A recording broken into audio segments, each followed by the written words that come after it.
right. Okay, now you don't have my face, so here we go.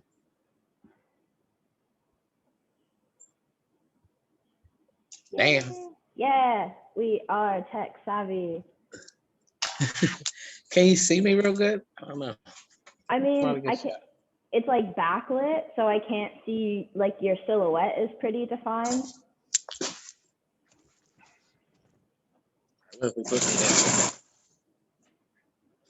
Yeah.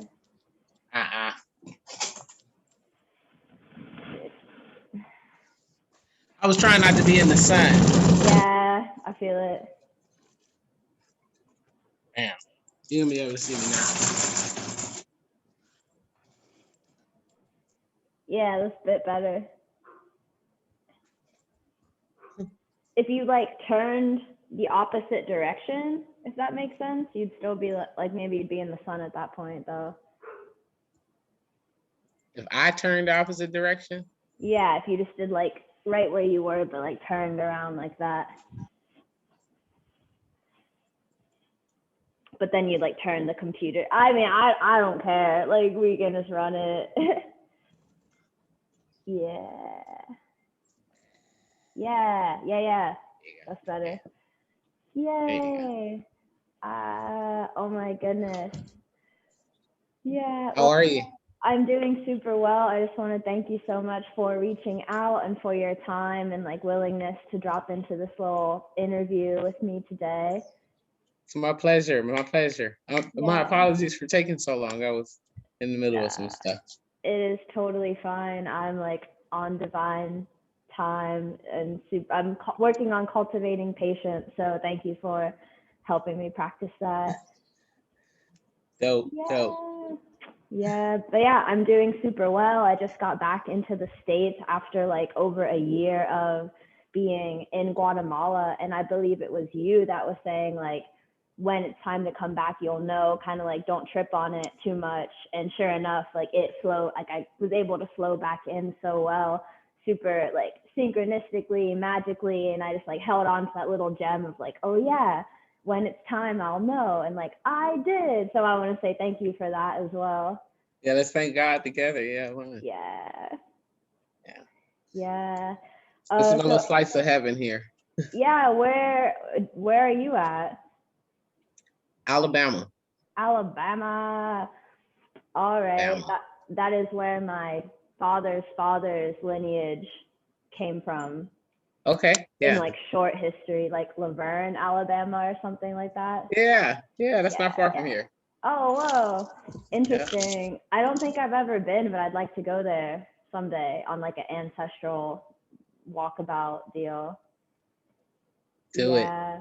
It was funny, like my grandfather actually came to me in my dream last night. So I just want to like drop into a little intention setting and opening up the space, just like thanking the ancestors and everyone who's come before us to get us to the right here, right now, to like the past versions of ourselves, to the elements, just everything working in our favor to help us grow and expand and experience this human experience as like spirit and flesh, and just all the grace and mercy that I've experienced personally and that I'd love to like share as it ripples out through everyone I come into contact with. So let that be what I am rooted in, like now and in all times, that I want to be rooted in that. And again, just thank you so much for taking the time to do this little interview.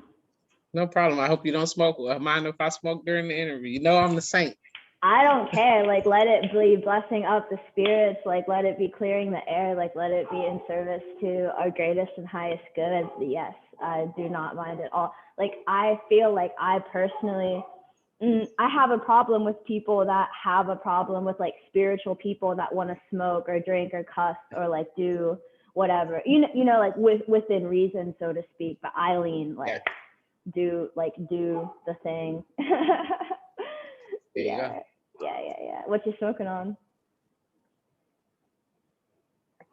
Today I am smoking some, I think it's some Blue Dream in here. Very cool. Yeah. Nice sativa. But that's what I'm smoking. That's what you're smoking on. Yay. All right. So I'm just wanting to give you the floor for a bit. I know a little about what you do in the sense that you are an entrepreneur, you are a life coach, you are super tuned into your own spiritual journey and have like the balls and the willingness to share and express with other people, really helping their mindset shift. So opening up the floor to have you introduce yourself and what you do to my audience. Okay, well, I am the Polit Saint, and I am like you said, an entrepreneurial life coach. I'm actually a serial entrepreneur. I own right now. I'm part owner in 7 different businesses in the United States. Everything from cleaning to healthcare. Um, we are currently working to build a self-sustaining community to do healing retreats. And so that's what I'm working on now. And being more offering my spiritual gifts, like my readings and stuff like that. So I'll be offering those things online. I work with entrepreneurs who are looking to get their businesses off the ground, helping them overcome any hurdles that they may have or be personally creating against their own journey. I also do a lot of work with people who are going through grief. So when people lose their moms, mostly for whatever reason, I've been called to doing that, and even here recently, I've been looking into becoming an end of life doula. So. Very cool. Thank you for sharing. And have you always been more of like a serial entrepreneur, or how did you get started on that journey specifically? I guess technically, I've always had an entrepreneurial spirit. I'm a Veal by blood. That's my last name. And we were free slaves. And so our ancestors were evangelistic pioneers who traveled the world talking to people about freedom and the goodness of God. And so I think I'm just naturally in my placement. By the graces of God and my ancestors. And so I just feel the shoes that was left for me to be in. Exactly. Something that was coming up was this question of, do you think having like African American roots and ancestry makes one inherently more prone to entrepreneurship? Because the way I see it, like entrepreneurship is rooted in kind of problem solving or like improving, you know, like having a different way of viewing the world. And people just had to do that to survive, you know, not to say people outside of that can't be doing that, but I'm wondering like, is that spark like extra there, you know? I wouldn't say that, you know, because if it was, I mean, we probably wouldn't experience so much poverty among the African American culture if, you know, we were all inherently entrepreneurial spirit, you know. So I just think that, you know, some of us, we all have different roles to play on the planet, and that was kind of predestined for us. And it's just a matter of stepping into your role. And some of us step into the role and some of us don't. Yeah, exactly. And did your entrepreneurial journey and your spiritual journey go side by side, or were they kind of like, this is my muggle or worldly thing, and then this is my like behind the scenes spiritual thing? No. Actually, I've been more of an entrepreneur than spiritual. So, okay. Yeah, because like my perception of you is just like spiritual, magical, badass, like entrepreneur on the side. So it's interesting to hear that flip. It's kind of weird because I think spirit used my entrepreneurial pursuits to like get my attention. Because the most defining moment came when Source started showing me this vision to build this center for people with autism. And I had at that point, I had owned a record store. I had sold like women's fashion clothes and handbags and stuff. I wasn't really good at that. That wasn't my calling. And I had done various other businesses. And then I was like 27 when, you know, Spirit was like, oh no, I want you to do this, you know. And so it just kind of, I think I was so open and ready that it just kind of flowed together. And I feel like on my entrepreneurial or just overall human journey, I'll be doing something and then that thing will end. And before I would get really harsh and judgmental, like, oh, that wasn't the thing. Why did I do that thing? Like the lens of failure. But lately I'm like, oh my gosh, every little single thing I'm called to do, no matter how long it lasts, is in service of the next thing, the spiritual thing, like this greater expanded version of myself. So it's interesting to think of like, oh, X, Y, and Z didn't work out. That business didn't work out, but I met someone here, or I got this skill, and like how everything does build off of itself. It all flows together. What I've learned, and it's odd that you said that, because I was just explaining to somebody the other day how, at different versions of my life, spirit has sent me on different missions. And those varying missions, were key to that position of my life, even though it didn't make sense, like while it was happening, so this thing would end, and then it would be like a holding period or something, more of like I call it reconciliation time, and from there you can see what things you have that are transferable that you take with you, and things that, didn't serve you that are left behind. Exactly. But it's always, preparing you for the next thing, so I don't really attach to things when they fail. Like, I don't see them as failing. It's just that thing served its purpose. It's time to go to the next thing. Exactly. And I find it almost like funny how I ever could have thought it was a failure, given the new way of looking at it. It's like, no, no, no, like flip that, let that serve you. I've grown the whole time. Like, it's like, I'm just so, and it's like, just try to see how something's a failure. Just try to see how anything isn't healing you, having you grow, all of that. And then I just feel like, oh, tingly blessing everywhere, and the game becomes really fun. Yeah. Yeah. I'm addicted to the butterflies of the unknown. Yeah, exactly. That's my addiction. I tell people I like to not really know, like when spirit gives me the message, I like to just go with that without the certainty of how that culminates, and just, live in it. And it's always exciting. I haven't been disappointed. I tell people I've never been disappointed. And then like the best is yet to come. I like attach on to the end of it too, and it's only getting better. Like, okay, thank you. Well, yeah, thank you so much for sharing. I'm like curious, what has been the biggest resistance in your own entrepreneurial journey, or like the biggest resistance you see in clients that you work with? Like, what is the block that they come up against, and how do you help them shift that? Fear will be the biggest. And it's because it's the most natural. It's like the human mind. Every time you have one great idea, and your soul usually drops the great idea, your nasty little mind will come up with hundreds and hundreds of reasons why that thing won't work. And so it's a spider. And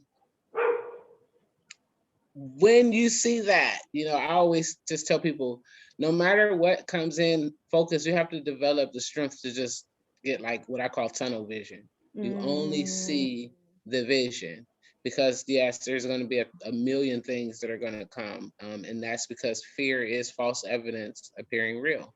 And so everything you fear will produce itself in reality to help affirm your, fears. And so faith is that one thing. It's just like, I saw this, and like, there's no way I would have saw this if it wasn't real. Like the Center for Autism, I was seeing that vision, and I didn't really understand like what it meant. Because in a practical sense, I mean, clearly I didn't have this building that I was seeing. I didn't have, the funds. I didn't even have the education. And so it was like, what?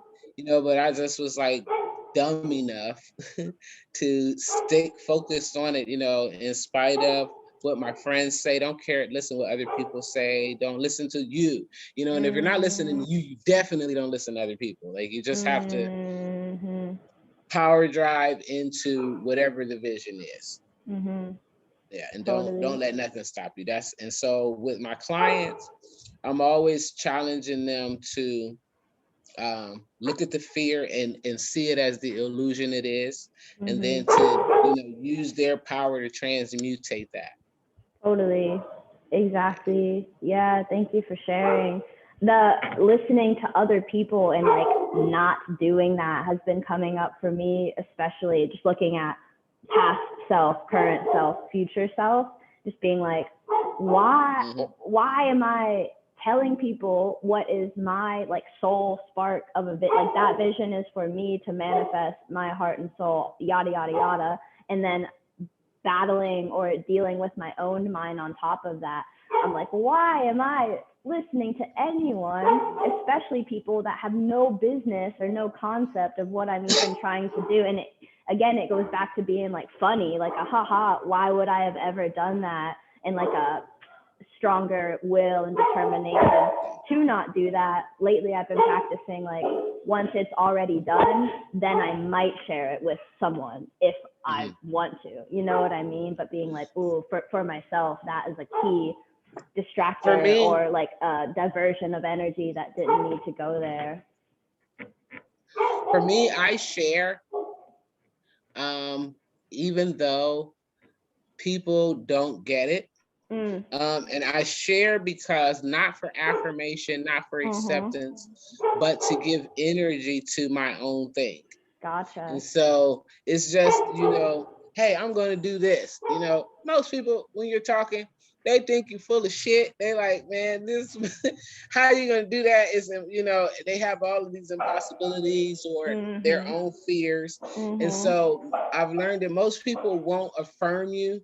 And some people will, try to run with your idea, but that doesn't bother me either because they can't do your idea. They are not in your soul. And so I share it just to give it its power, the momentum that it needs, because I can't let other people snuff out what I desire, and people will always say, oh, well, so-and-so is going to take your idea, or they can do this, or they can do that. Well, they can take my idea and they can do it the way that they perceived what I said, but they can't see what's in my, vision. So exactly. All right. Yeah, I like that way of looking at it. Like, this is me affirming what I know to be like already decided, already done. Here, look at it. Isn't it cool? Whatever. And I think you're getting at something I've also been embodying. It's like everyone has a superpower that is their uniqueness. Even if someone is doing something similar to you, you still have the means to bring it your own way. So for myself, I'm like, don't try to copy them. Like, even if it's similar, do your own thing, and your unique soul spark is going to come out of that. And trust that out of the billions of people on the planet, the people that resonate with that are going to come get it. It's like, if you don't like my cussing, then go somewhere else. You know what I mean? It's like, be in that authentic vibration and trust that it will work out the best. But this is bringing up another question, almost like, at what point do we change our realness or authenticity to like be in the business world, if that makes sense? You know what I mean? Never.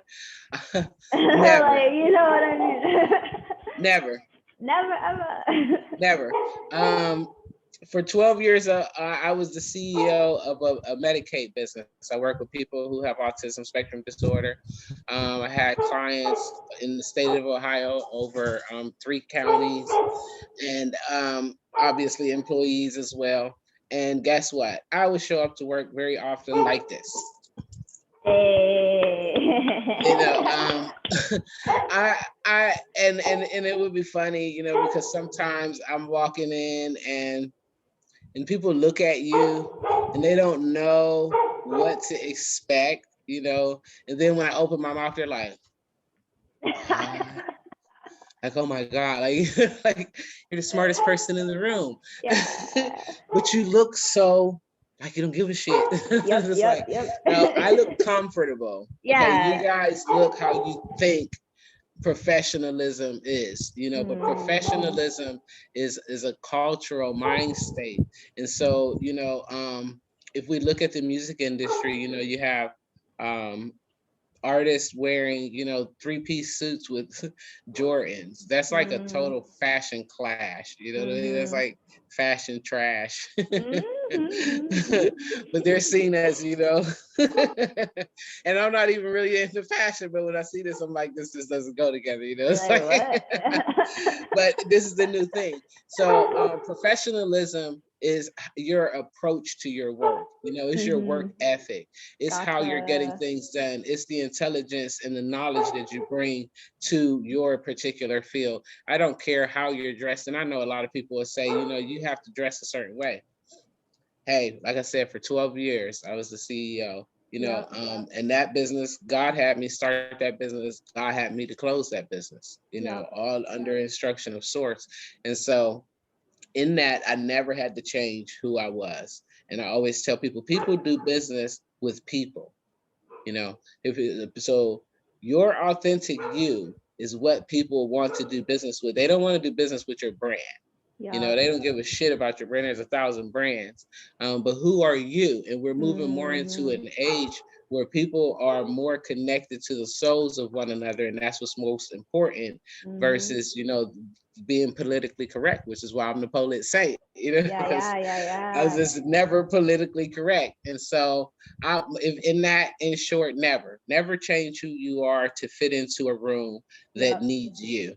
Yeah. Thank you for sharing that. Total mindset shift, embodiment shift. And also, I guess, if people believe they need to do that, as in conform in some type of way, I guess then that is their path and that they believe that. But yeah, I believe that I don't want to change. I don't want to conform. I want to do my thing. And then, trusting that people will vibe. Well, people think of it this way.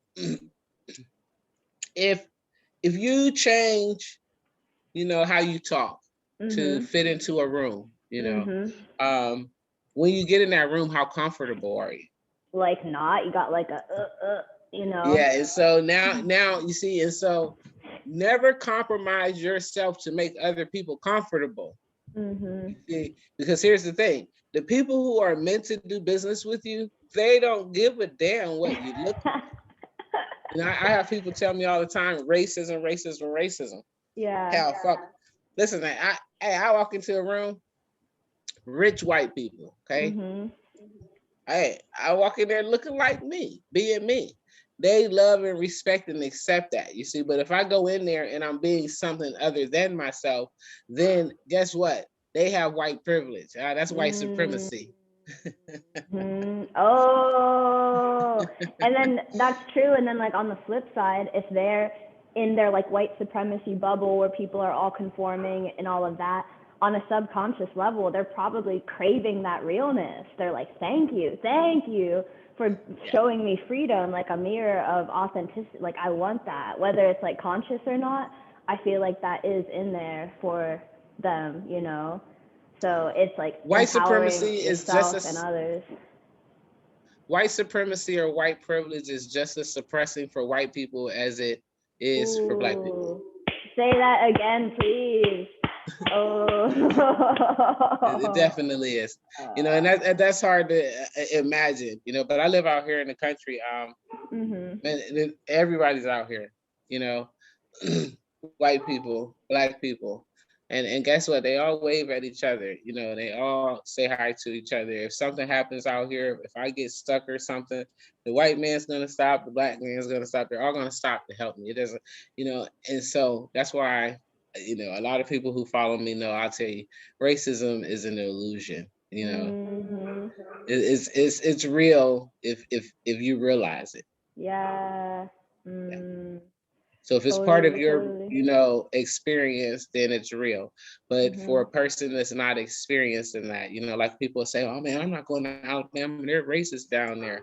Well, hell, I can go over to the white people's house and hang out, get something to eat. This is and go fishing and go whatever I'm doing, just like I go to the Black people's. And so I'm not experiencing that, Exactly. It's such a mind fuck to be oh, racism still exists and like I'm an ally, la la la la, but like to perpetuate it through talking about how it still exists, it's like, yo. Well, when we look at the word privilege, Mm. right? A privilege has to be given. Mm. So in order for white people to have white privilege, it has to be given by the Black people who feel oppressed by that privilege. Yeah. So where is our responsibility to quit being victims? And so, no, we don't have to change who we are. We just have to be aware of who we are and okay with who we are. Yeah. Because as we do that, then we, become whole or holy. Yeah. Yes. Oh my God. Just the line of like, white supremacy is just as oppressive to like white people as Black people just like hit me. I was like, oh my God. So I'm hearing. It is. Imagine having to play a role that isn't you. I can't. Like, why would I? Even the person who seems to have white privilege is under the same oppression as the Black person. They have to pay bills. They can have their shit cut off. They can have their shit repossessed. And if they don't play this role appropriately, then their things are gone too. You see, and so deep down inside, hey, I might really like you, but I gotta fire you. And we'll look at that as, they're racist. Well, the person who actually fired you didn't really want to fucking fire you. They just were in a position for their own high, and so they're under the same oppression. Yeah, it's the like, I was just following orders, like trip that can go very dark, Yeah. So it's just oppressed. It's equal. Yeah. So as far as like entrepreneurship in today's age, over the past year with everything that happened, have you identified like what have been the biggest like shifts in business, or like what do people need to do to stay around and how the game has changed, if that makes sense? Excuse me. We are definitely moving into a digital, a more, computerized way of living. And so in order to stay relevant, you're going to have to definitely find a way to do that, be it through, Zooms, YouTube, Etsy's, Amazon, putting yourself out there and being present in a social setting if you want to be big time. That's another thing is that and I'm not seeing it happen. Actually, I'm seeing the opposite, which is hurts America and Americans. It's like a I. Everything is about I, but if I had to be honest and say, if you're looking to become relevant in the future, you need to find a tribe and build with that, and so get beyond the I and singularity and understand the oneness of all things in the universe. And that is going to be paramount in moving forward. You can't continue to operate successfully as an I entity. So technology and crowdfunding. So groups, you need groups. Totally. And like in your little corner of the world in Alabama, have you seen, like, you are more in that tribal type of energy? It sounds like you were saying if the car breaks down, people independent of color will come help you out. Like, is that what you're experiencing in the physical? Yes, in some ways, but not when we look at business. Gotcha. It's that way as a culture here. But even still, when you look at business, because I have, as an entrepreneur coach, I have a lot of people especially family members, you know, who will just start talking to me and they have these wonderful ideas. And a lot of times people don't have the funding. They don't Yep. have the credit score. They Yep. don't have, you know, there's just always missing like one little piece. And it's Mhm. like, okay, if I can just get you past this I mentality of I am going to do this, I'm going to have my own business, because if everybody has their own business, you Mhm. see, then there's nobody to do business with. Yep. See, and Mhm. so you have to have some camaraderie. Totally. But the community culture here is very warm. It's very welcoming. It's just like home. Everywhere Mhm. you walk is home. You know, even if you go to a restaurant to order something to eat, it's like Mhm. you know, buying food from your friend. Yep. Yeah, I feel Mhm. like that is on a community level what I experienced at the lake in Guatemala, and that's just why I felt I could stay there for so long so comfortably, you know, like the and I come from a small town too. I'm used to that vibe of like you walk down the street, you see people who like knew your grandparents, you say what's up, you buy food from your friend, like it's how I'm so used to living. I'm like in a big city right now and I'm like, oh, I don't I don't know everyone by their first name. It's weird, but hey, all in service to the growth and whatnot. But I resonate with the need, the tool of building with tribe and like collectivizing when it comes to business and the economy and stuff like that.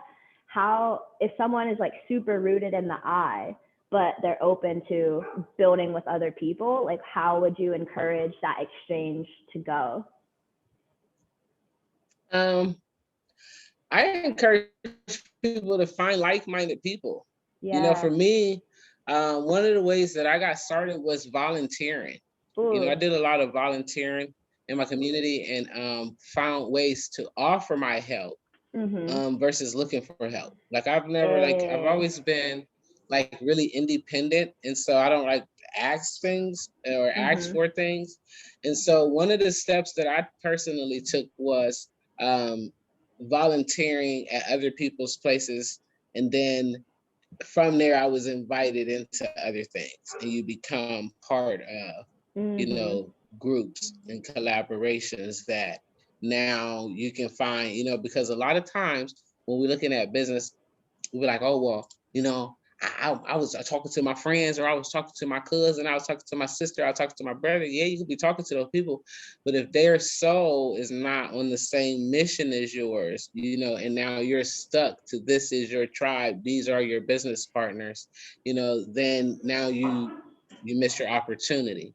When if you Mhm. would have simplistically went to go, you know, let's say you want to remodel houses, you Mhm. know, and just go to places where somebody does remodeling the houses and volunteer your time there without ever asking them for anything. Number one, you're going to gain a friend. Number two, you're going to Mhm. get knowledge. You're going to for Yep. free. You know, just like you're there. You know, people are like, I'm not going to help somebody for free. Well, you getting something for free too. Yeah, You it's know, like because I've shit. You can never helped shift that. somebody. Mhm. Yeah, I've never helped somebody and it didn't reward me. You Mhm. know, and it wasn't that I was helping for the reward. It's an automatic. It's the law. So, you know, that would Mhm. be the first thing. Um, join groups with Mm. people, you know, who are into your similar interests, and then find ones. Because let's say you want to open up a um, a tutoring company. I have a cousin with a tutoring company, right? So you meet other tutors, and so you're like own tutor company. So you meet a tutor to live in the East Coast, one in the West Coast, one you know down south, one up in the northern. Now you got four people, and these four people come together.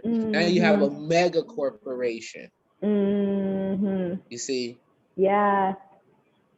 versus oh, I got this you know tutoring company, and I have a small portion of people that I'm helping. But if Yep. I just partner together with four other like-minded people, now we have, you see, a Mhm. multi-regional thing. And I Yes. always tell people, no person ever became a multimillionaire by themselves. Mm-mm. First of all, the IRS ain't gonna Yes. let it. I'm just like, what you're saying is so true, yet there's still this narrative of like, do it all yourself and like, don't ask for help and like, la la la la la. And it's like, can we get out of like the That's the 1800s? pride and Like, ego. come on now. We gotta. That's the pride and ego. Mm, And you know, if you follow me, anybody who follows the Polit Saint will say, ego, easing God out. Wherever your mm. ego is, you have eased God out. And so guess what?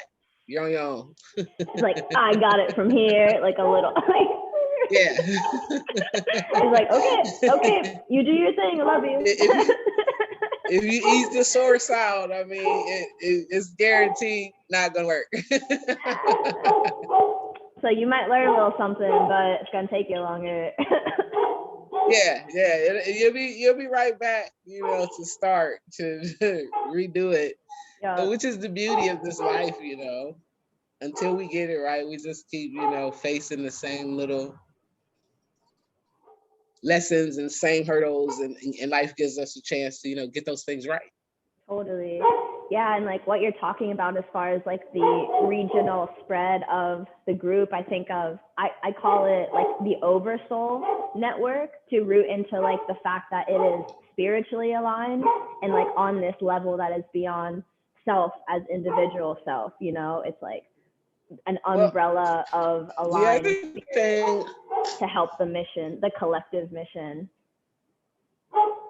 when you say spiritual alignment, that's another thing that I think a lot of people miss Mm, in our earthly pursuits is we will pursue the riches and the success, but our first pursuit has to be the kingdom.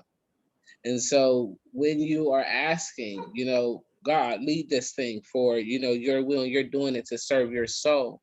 You know, because I hear a lot of people say, well, I don't want to do it with multiple people because that's more people I got to trust, or, you know, and if they're operating from there, they're not operating from their soul, you know. mm-hmm. And so back to the point, you can't win without source. So, you know, even when you're looking at these business ventures, you know, ask source, like lead me, guide me to what you want me to do, not just, oh, I want to go and do this, you know, Mm-hmm. because when we do that, those things, they don't last long. They don't carry a lot of substance to them, and they'll, you know, keep us feeling like failures. Mm-hmm. But when you know that you're following the path, and you know, source is leading you, then it's all fun. And Mm-hmm. so make sure that, you know, I always make sure, so then you don't have to worry about, because guess what? Every piece from that point comes.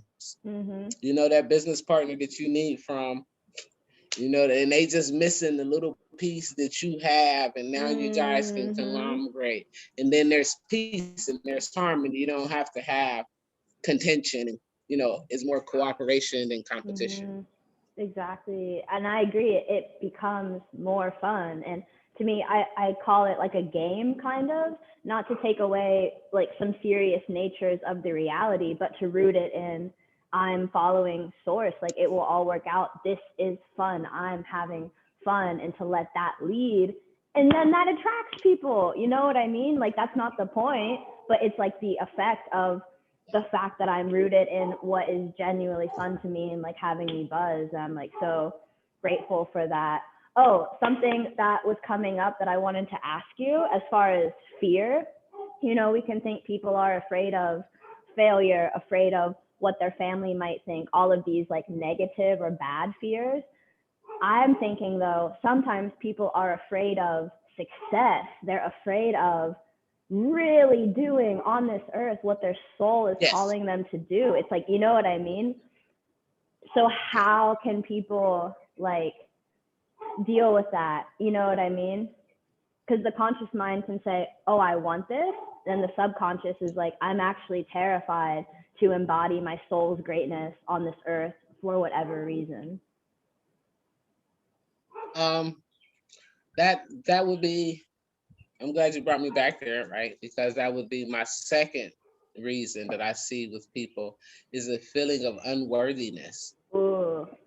is what that is. Mm. And so unworthiness is rooted in our past experience between the ages of newborn and 12.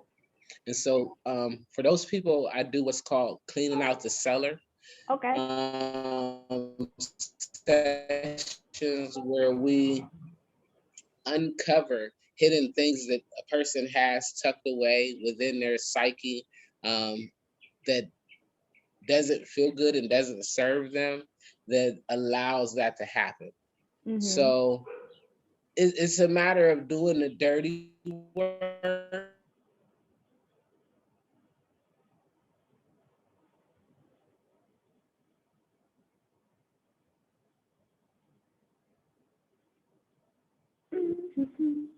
No.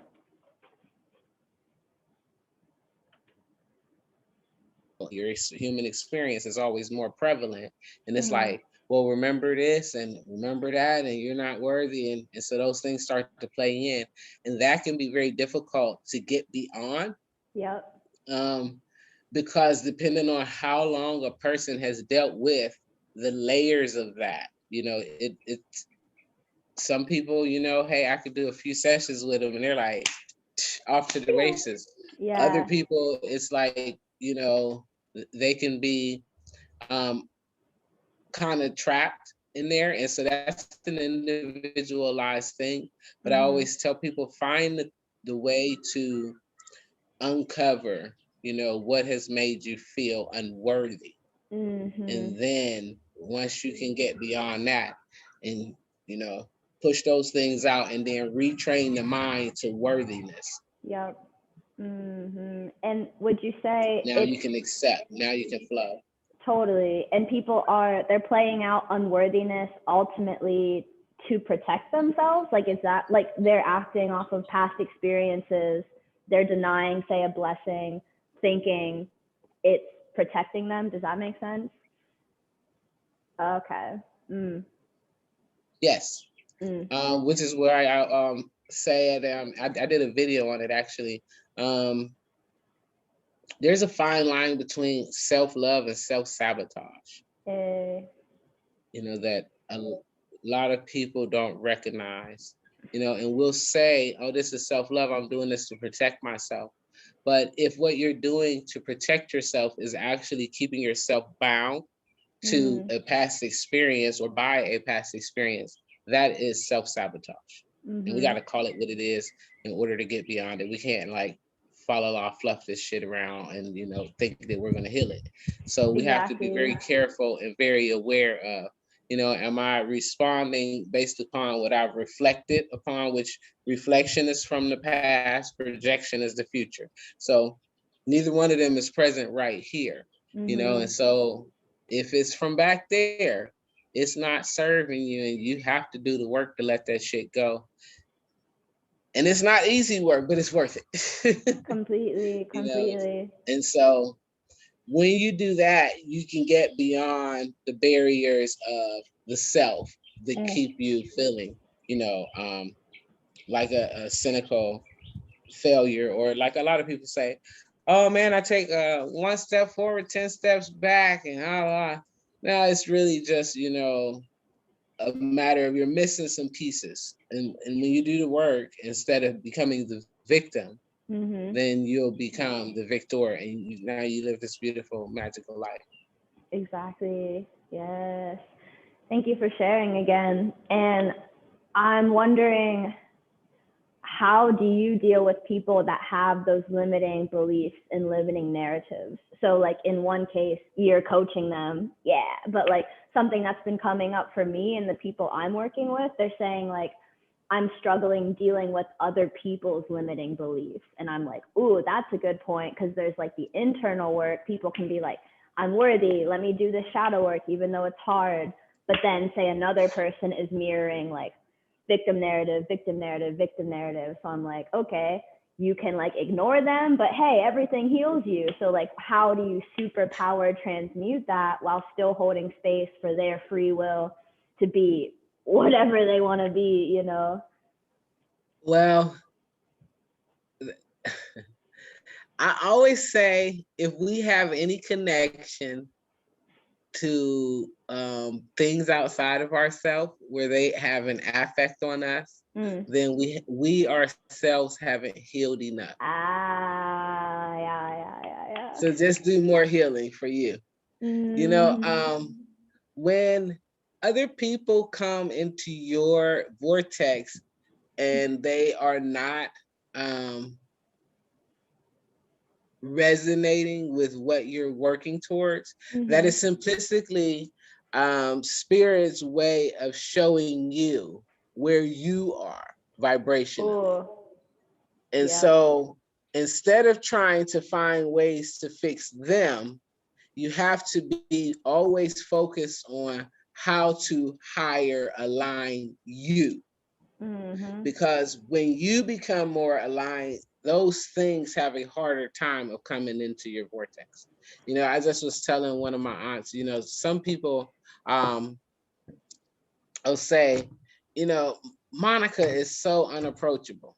Hey, if they say that, it's because they demons and they can't come into my energy field, because you see what I'm saying? They know that they're, and so that's all that is. Because if you know me, the last thing you would describe me as is unapproachable or, you know, mean. But those things can't come in. And so it's not a matter of us fixing things external to us, because the more that we believe that we should give energy to things that don't serve us, the more healing we need to do.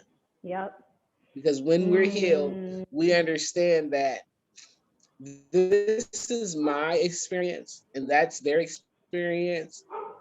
Their experience cannot affect mine without my permission. And so either A, I've taken on the God complex and I want to fix them. And now I'm attached to, well, I'm healing it, so I think everybody else should heal too. That's not a good place to be. Nope. You see? That's the ego in the mind. Yeah, that See, was now that's the me. pride and ego. So yeah, that so was it's like, me. Oh, okay. Really? No, I remember like first awakening, you know, 2016 or whatever, like 2017 hit, and I was trying to tell everybody how they should be. And, you know, looking back again, like I can laugh and be in that joy and lightheartedness with just how absurd it was. It's like, oh baby, no. Like, and of course the reactions that I got were not great. I'm just like, what? But this crystal. Well, spirituality is like it's like a good drug, right? So when people when somebody has something good, or like a good food, you know, when you have it, it's like, oh, this is good, man, you should have some, you know. But not everybody's ready to receive. Totally. You know, it's like when I talk about the Bible in my videos. A lot of people, my stories or interpretation of the Bible will be their first like exposure to the Bible. You know, then you got people who they've been exposed to the Bible their whole life, and so every person's interpretation is their own and it's based on where they are. You see, and so is yours. And as long as you're having fun with that, like, oh yeah, okay. If I'm bothered by that, what's wrong with me? Not what's wrong with them, you know, like, because they're on their journey. And actually, the less bothered you are by people's undesirable behaviors or actions, then the less you have to face them.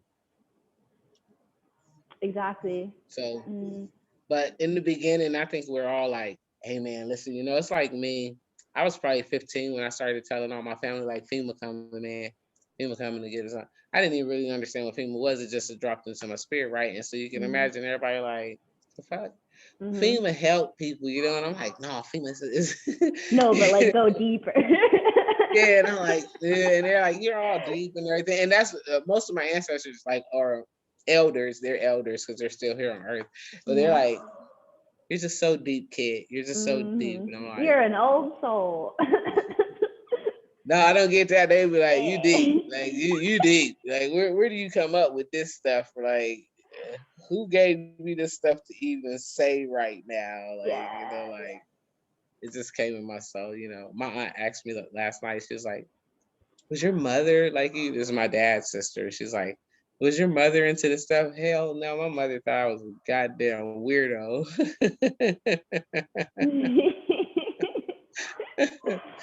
I was a high strong, high ass weirdo. Mm-hmm. So, Mm-hmm. and just be you and heal on yourself and love yourself. And so when you're having those undesirable encounters, just ask yourself, like, what made me attract this, and where, because what are you working to manifest? What are you working on right then? And those things are just signs of where you are on your journey. Totally. Again, thank you so much for sharing. We're coming up on an hour, so I want to do like last question, kind of final thought wrap up. And okay. I'm curious, like, what are you currently learning or like working on right now that's like most lighting you up on fire?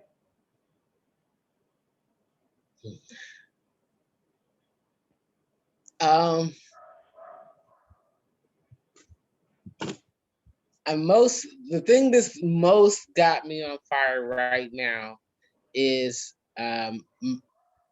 our position, humanity, in the coming world. We're in our, a second, like, what is it, revolution or whatever you want to call it.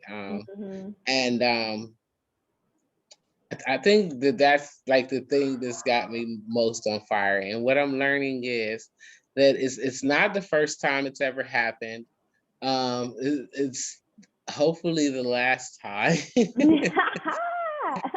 And that thankfully, thanks to our watchers and angels and guides, we're pretty on schedule.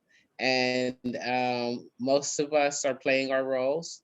And so I'm pretty excited about that. And I'm pretty on fire to usher all of humanity to its next, like the coming world. I hear them say, new world order or all that. But things that man has planned are definitely failing. And, you know, that's they planned for us, but they didn't plan for us. You see, and so it's gonna be marvelous, and I think that has me like really, really fired up, excited, and not knowing what it looks like. Yeah, that's what's my soul is on fire. I'm right now reading Samuel Sagan, The Atlantean Secret. It's a 4-book series, but it's got me is going pretty good too, because it's like, okay, Lord, I I understand. I get it. I understand. I understand. I accept. I receive.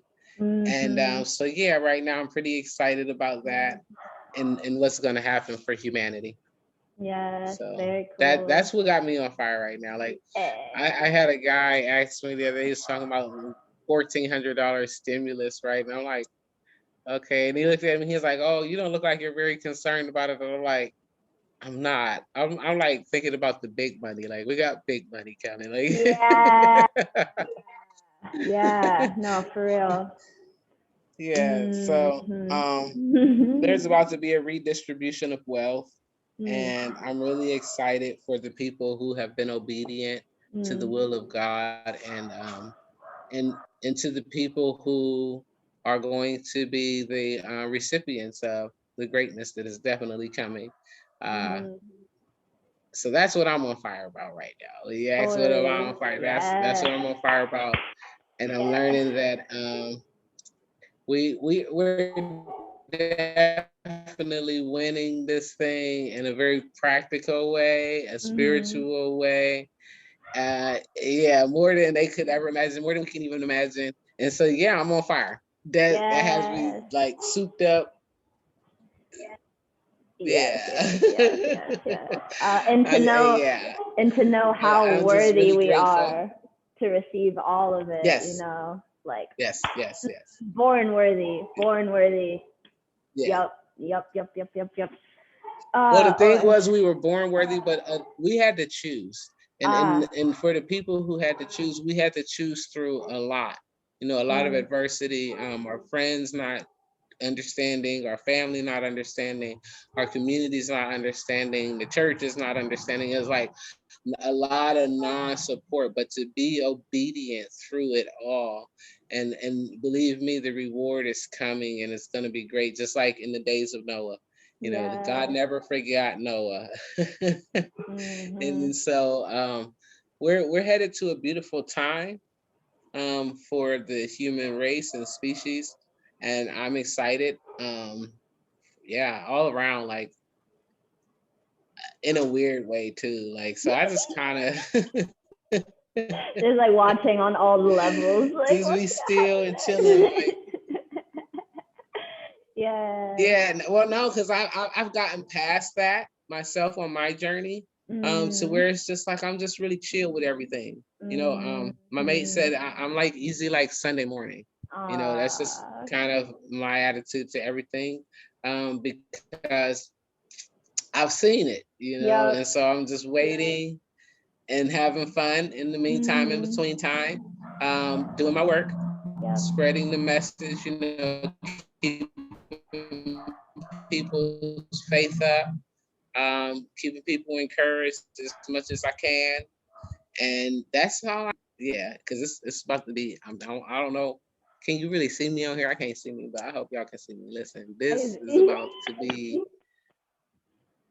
When this is written in history books, like our great grandchildren are gonna be like, you know, this is what our elders and our ancestors and their ancestors, this is what we've prayed for. This is what we've, you know, suffered for, and I give thanks every day to be chosen to be alive right now.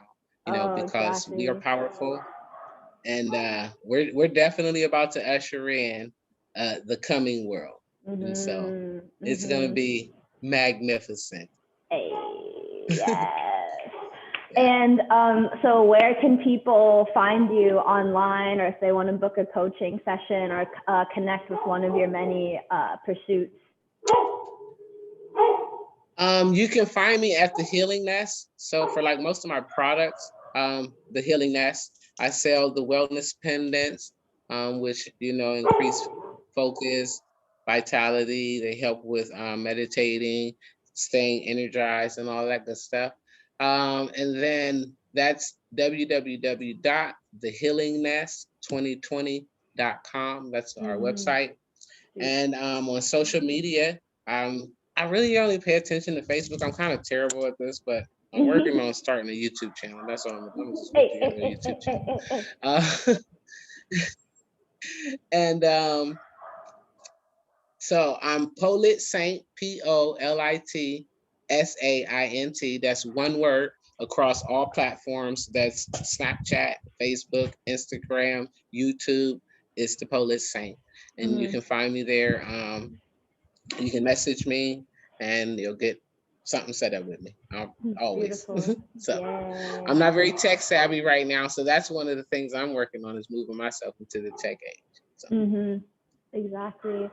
Oh, well, again, thank you so much for your time and all the gems you dropped and helping me do my part in the great work, because I'm feeling just super called to stay joyous and in that vibration of like, we've already won. This is fun, talking to people, sharing with people. And for me, it's just what I do. It's how I be. And then to get the feedback of like, oh my gosh, this is inspiring, you know, to be like, keep going. So yeah, just thank you so much for ain't stubborn, gonna scale it and keep going in the spirit of like collaboration and seeing this so beyond just myself as an individual doing the work, you know. It's refreshing. Yes, it's a collective energy. I'm grateful. Thanks for having me on. I'm really humbled to be here. I hope that this recording helps somebody, if just one person, because the journey is very strenuous, and it's like an honor to be able to make these type of videos and recordings and stuff, so other people going on their journey have, kind of a roadmap. Because I'll tell you, when I started in 2007, I was pretty lonely. And I thought I was going crazy at times. And so I always tell people, make way for other people and be patient and kind, because you never know, that person, they could be on their last moment. Yep. This could be the one that they take themselves out. Yep. I also just started a men's group on Facebook Oh. called the King's Healing Circle. And I also on Facebook have the Healing Nest for women. It's Okay. for women. It's a private group where women can go in and ask healing questions and have conversation, get things to stimulate the soul. Um, and then the King's Healing Circle is for men who are starting on their healing journey and are looking to turn their lights on and get beyond the practical oppression that our oppressors have dealt us for far too long. And we have now the key to unlock. So. Yes. Yeah, that's the way I see it. Like if one little thing clicks for even just one person through engaging with this in the tiniest way, then I've done my job. Like I'm Yes. just here for that, Yeah. Well, Yes.